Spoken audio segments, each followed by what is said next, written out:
So the next thing we're going to do is just really quickly is do a subset. Now in subset, let's do a new data pool. And this time we're going to do find data. And this, we'll move a little faster in this one. Now I need to make this one a subset. Okay. And in our subset, now what I'm going to do, this is if you look at the properties, we made it a subset. You'll see why in a few seconds. If I go up to data subsetting and click on the first option, it starts opening up my subset tool. And I kind of did that fast, so hopefully you saw that. Now, again, just like GT Datamaker, this is a thick client. It is part of it, but it is a separate tool. You can open it up without the Datamaker being open. But it kind of helps because it knows the relationships and the project that you're working on, the tables you're looking at, if you open it up with it. But if I want to change it, I can. Okay. Now, with saying that, I'm going to start with claim. Now, this is a very, very powerful tool. If you notice, it knows everything that we did from source. Okay. Because now we're looking at production data. We don't care about our targets yet. We're only focusing on production. New my relationships. I can remove these relationships. I can add relationships. One of the coolest things is I can actually add a relationship to a database that's not even part of my project. Okay, so let's cancel. And we'll talk about that in another video. What I like to show here is just go ahead and execute this. I'm going to grab this claims ID real quick. And I'll show you one of the most powerful things about this. Where I think that's right. Sometimes I get this mixed up, but let's see. Let's run it again. Yep, we're perfect. What this does, though, it also pulls back the relationship data with that. And that's pretty powerful, okay? So with saying that, you can write any SQL, or I say SQL very loosely. It could be, any query language, I guess is a better way to say it, to get back what you need, okay? Now, with that, there's a couple things you can do. I can create, it wants to know where my default is. We'll just put it back into, it just wants to know where default folder is. But what we can do is, here we go. We can actually schedule this. We can create a batch files. We can add tables. We can extract tables. There's a lot of good stuff I can do just in here. I think I did a video where I'm maybe extracting tables or something. But anyway, you have to check out my videos. It's something in there. Now, with saying that, what I do want to do, though, is go ahead and save this back to my repository. Now, if you remember, I said I'm making that one a subset, and you're about to see why. So find claims. Oh, I misspelled claims in them. Claims. Let's go and grab this. I do want to save it to my project. And I like saving it down to the actual layer that it's going to be using it. Okay, that way if I have more, it's just easier for me to find this one. Okay, perfect, we're good. Oh, there's one thing I want to do. I'm so sorry. Instead of doing it that way, let's go over here and make this a variable. So we'll say new, because I'm doing this because I probably already have another one, claims ID. Now I have a variable, and I'm going to go ahead and execute this for test purposes. Yep, see I got an error. I did that on purpose because the error is kind of tricky. You have to have a space between those two. Now it knows it as a variable. The variable are the little curly like looking things right there. Okay, oops, I didn't mean to save it. I want to test it. Let's go ahead and test it real quick. Now it's saying, hey, what do you want this variable to be? I don't know if this is a number, but I just want to make sure it doesn't fail. Okay, good, we're perfect. So now I want to save this again. And we'll just overwrite the one that we had. Okay, so I'll keep all that. And I want to make sure I am down at this level again. That way I don't get confused. And save, says ones already exist. You want to override it? Yes, I do. The problem is if you didn't go exactly where you were before, it would save two of them. And then you got to figure out which one's which. So let's go ahead and exit this because we're good now. Now let's go ahead and refresh. Now you can also save that local. I probably should have done that just to show you. So if I'm in the middle of working on one, I can always go back and reopen it later. All right. So let's go into our claims. And let's go into our find data. And now what we're going to do is we're going to say edit data. Well, let me show you. Here is your subset. If I right click and say design, it's going to open up the subset tool again. To get to the subset, the data subset is here. And this design, extract, and transform is what opens up that one. Okay. So let's go ahead and right click. And we're going to, right click on our data pool. we're going to edit our data pool.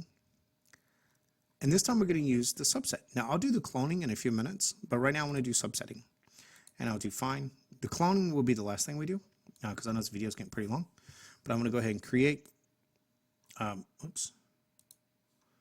We missed something. Let's make sure this is a subset.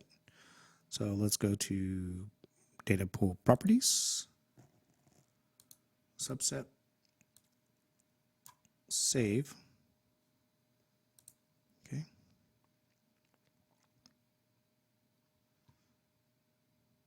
Give it a second, and we right click and say edit data. It was a window that I was expecting. Create based on subset. There. I might have clicked something different last time, but this is what I was looking for because I'm talking and clicking, right? So select condition. We're going to say existing select, or we can create a join. In this case, we're going to just, now this is where it starts building your rules out, which is really, really cool. And you'll see why in a few minutes. Here, I can say take the primary key, take the foreign key. So I have many different options. Table repeater, do a count, or just do one. Ignore this column type. So how many times do I want to bring this data down? So what this is saying is if I have 25 records, it's going to bring 25 records that match this condition. Okay. Remember the code? I can click on it, and that's the code that you would see in the data painter. Okay. This is just easier to read. So we're going to say, okay, we're good there. And it says, hey, you have a variable. What do you want to do? Well, I want to create it. Okay. And you'll get another window in a few minutes that says, like, it asks you again if you want to create it twice. So kind of read those messages if you know, just to be careful. This one. So it says, hey, I noticed you have a variable. What do you want to do with it? Well, we want to create a substitute, which truthfully is just a variable. So we'll say create. And what level do you want to create it? I'm going to go ahead and create mine at a repository level. Oh no, I'll create it as a project level because then when I delete the project, it goes away. So here's the name of it. Okay. Now, I'm not going to talk about this because there's a lot of stuff you can do here, but if I want to make it a drop-down box, any of those will give you the data painter. So if I click on this, I get the data painter. So I can put all these formulas in there if I want to. I don't remember. Let's see if we can get one that actually has an ID. So if I do this, let's just get rid of this. Okay, and we'll say go. Because I want a default value. Okay, fair enough. There we go. And here I can put other things. So if the default's not there, then here's an option value, a help message, you know, you forgot your ID, or an error message, you know, please enter in the ID. Okay.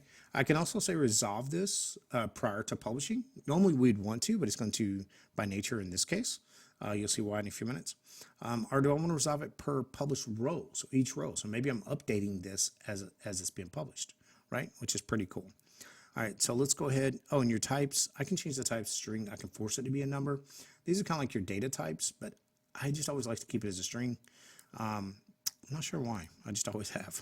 Anyway, so you get this one view window here. This is running that ID, that 3806. That's why I wanted to put one in. And it's loading this data. If I didn't put a valid one in, I wouldn't get my preview here. Okay. The red means that these are primary keys. Okay. Remember, we only had the two. All right. Now the green is telling me that these are mapping, and this is where it's mapping to. Okay, adjuster name and claimant name. So these are mappings, but most importantly, and over here's your data type. Now, most importantly, you can start doing PII data here. Okay, and we're going to look at that. So if I want to look for social security numbers, I can filter it by social security numbers. Here's one right here. So let's go ahead and click this on this one. Now, you remember our data painter earlier? If I come through here and if I just say code, and if I say US social security number, I want it to separate by it. So there we go. So I just got rid of PII data coming out of production. Okay. Now there's a lot of other things you can do here. All I did was this little filter here. You can filter on anything you want, and this kind of tries to start helping you. We're not going to do a demo on PII because I have a demo out there for that, or a video out there for that, but I am going to get rid of some of this. So let's go ahead and pull back up our cheat sheet just to make it simple, because we don't want this to be production data. Okay, so make data. No, actually I'm not. because that's going to take time, but you get it, right? So if I want to change the name, I can change the name by clicking on this, and I can put our formula in there to remove that.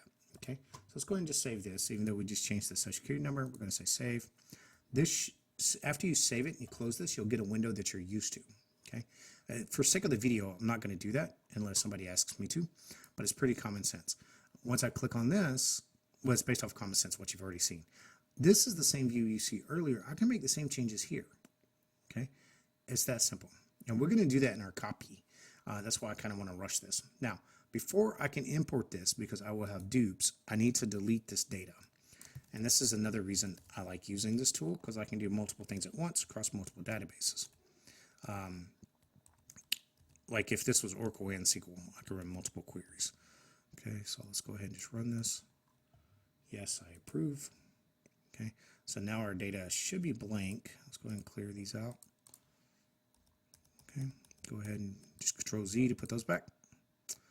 And let's look at our stage. Okay, so those are blank. Okay, cool. So now what we do is go back over here, and we just wanted to, I'm just going to go ahead and publish it to target and just hope that it works, because I should only get the one. Now this is that case if that QA person has that special one person they're always wanting to test. Okay, so what we'll do is we'll just publish this one. Notice we have our table counts over here. You can only do one because our select only allows one. Okay, well, we'll look at that when we do the copy. But in this subset, we're pulling data down from production. Here's my variable if I want to pull a different one down. So I'm going to go ahead and publish to target just to get this done. And then we'll look at the copy feature. So, because I don't know how long YouTube, I may have to cut this video up in two. If I do, I'll separate the copy feature. So we'll give this a second.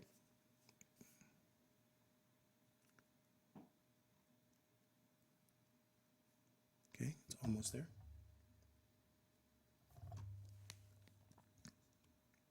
Okay. All right, and we succeeded. So we'll drop this one. We'll go over here and look here in our database.